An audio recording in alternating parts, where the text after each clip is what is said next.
Welcome to This Explainer. Let's just dive right in, shall we?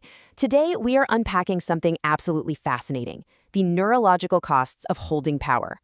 More importantly, we're going to look at exactly how you can future-proof your mind in an increasingly complex world. If you've ever wondered why getting a promotion or stepping into leadership sometimes fundamentally changes a person, well, the answers are actually hardwired right into our biology.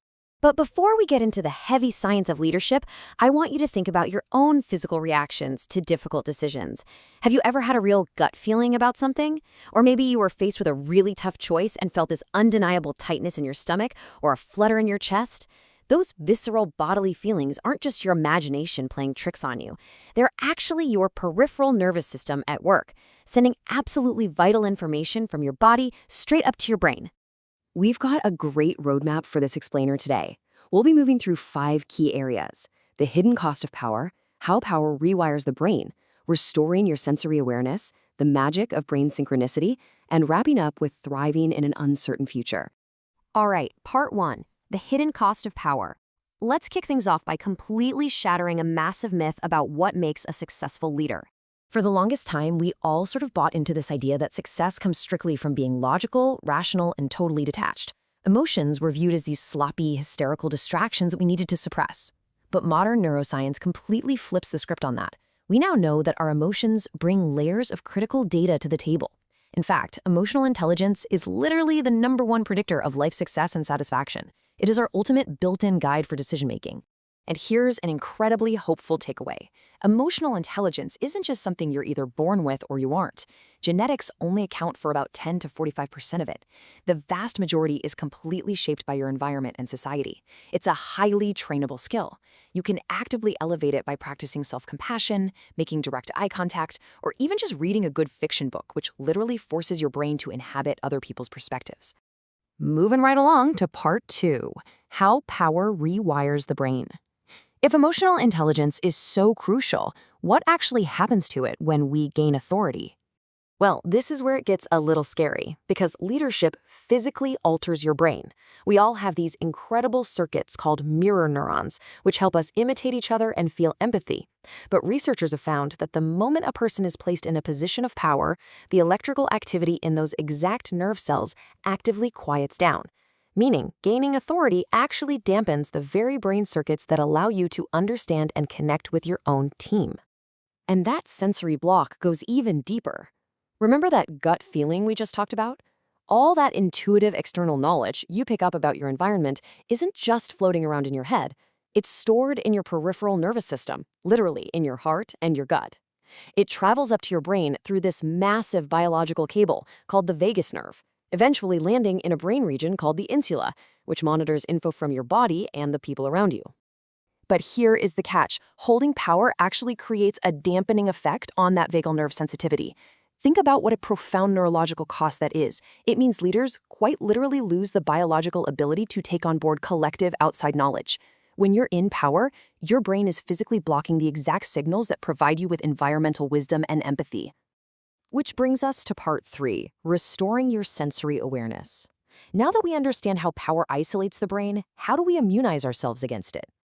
To reverse those isolating effects, you can try this surprisingly simple heart rate tracking exercise every day to restore your sensory awareness. Step 1, just spend 30 seconds doing a quick physical exercise, like jumping jacks, just to get your heart rate up. Step 2, spend the next 30 seconds sitting perfectly still, tuning in and listening closely to that strong heartbeat. Doing this for just a few weeks rebuilds your habit of listening to your peripheral nervous system. It intentionally reconnects your brain to your embodied cognition. Alongside that daily heart rate tracking, you absolutely have to support your brain's physical structure through some foundational habits. I know it sounds super basic, but the neuroscience backing this is cutting edge. Massive randomized controlled trials show that eating nutritious, whole foods profoundly clears chaotic thought, even in extreme cases like schizophrenia.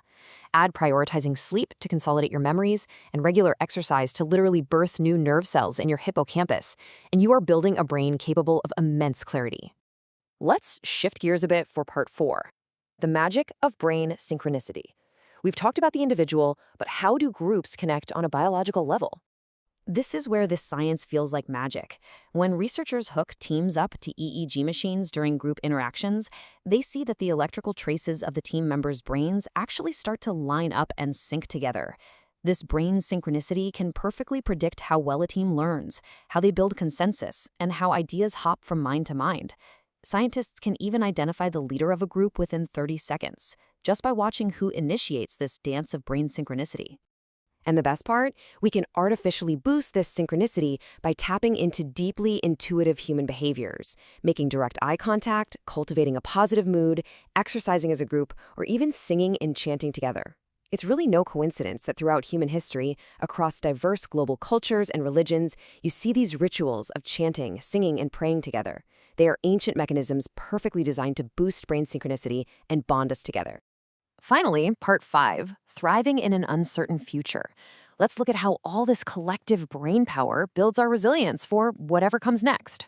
So, our brains are fundamentally prediction machines. They are constantly trying to process the outside world to figure out what we should do next. But they face a monumental task. Just consider the staggering amount of data bombarding our senses every single second, 11 million bits.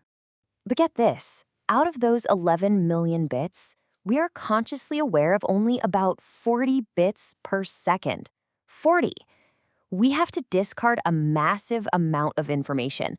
Just to keep up with reality without blowing a metaphorical fuse, our brain is forced to create massive shortcuts, biases, and assumptions based on our past experiences.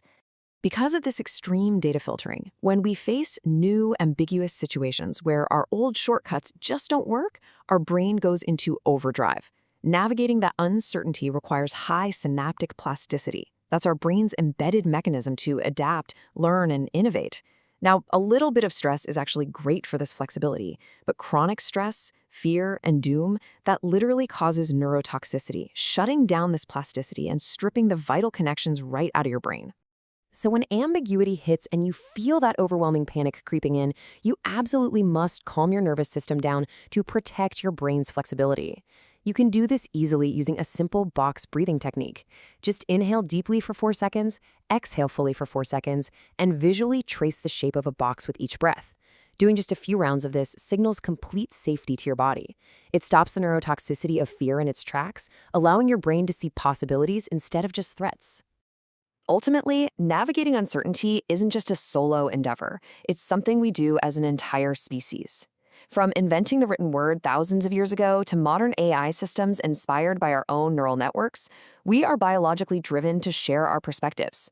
As we push deeper into the 21st century, it is so vital to realize that human connection is what truly underpins our success. We're practically building a human hive mind, allowing us to innovate together like never before. At the end of the day, amidst all of our incredible technological advancements, we have to deeply value our biological ability to connect on a human level. The science is crystal clear. Your empathy, your sensory awareness, and your team synchronicity are fully in your hands. So I'll leave you with this final, provocative thought to take away from our explainer today. How will you intentionally rewire your brain today?